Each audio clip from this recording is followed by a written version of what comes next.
સુરતના વેલંજા વિસ્તારમાં એક વયોવૃદ્ધ મહિલાના કાન કાપીને કાનની સોનાની બુટ્ટીની લૂંટ કરનાર રેઢા ગુનેગારોને પોલીસે દબોચી લીધા।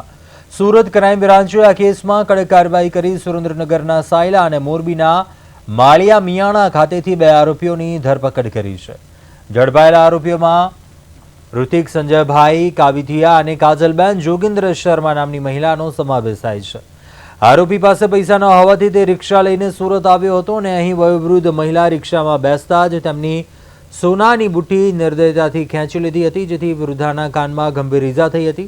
ઝડપાયેલા આરોપી ઋતિક સામે અગાઉ પણ ચોટીલા અને અમરોલીમાં ગુના નોંધાયેલા છે અને આ સફળ ઓપરેશન સાથે જ સુરતના ઉત્તરાણ પોલીસ મથકમાં નોંધાયેલ લૂંટના ગુનાનો ભેદ ઉકેલાઈ ગયો છે।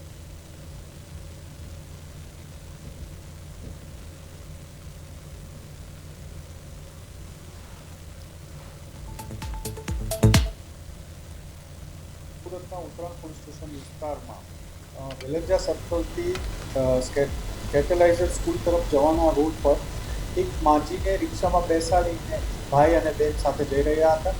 થોડા આગળ જે રિક્ષામાં જે માજીને બેસાડેલા હતા એ રિક્ષા ડ્રાઈવર અને પેલા બેને ધમકાવી એની પાસેના કાનમાં પહેરેલા એરિંગ્સને આપી દેવા માટે ધમકાવ્યા। તે ન આપતા જ્યારે માજી જબરજસ્તી રિક્ષામાંથી ઉતરી જતા એ કાનમાંથી જબરજસ્તી ખેંચી અને કાનની બુટ્ટી કાઢી દેવામાં આવી હતી, જેમાં માજીને 7 ટાંકા પણ આવ્યા હતા અને ત્યારબાદ પોલીસને જાણ કરતાં ગુનો દાખલ કર્યો।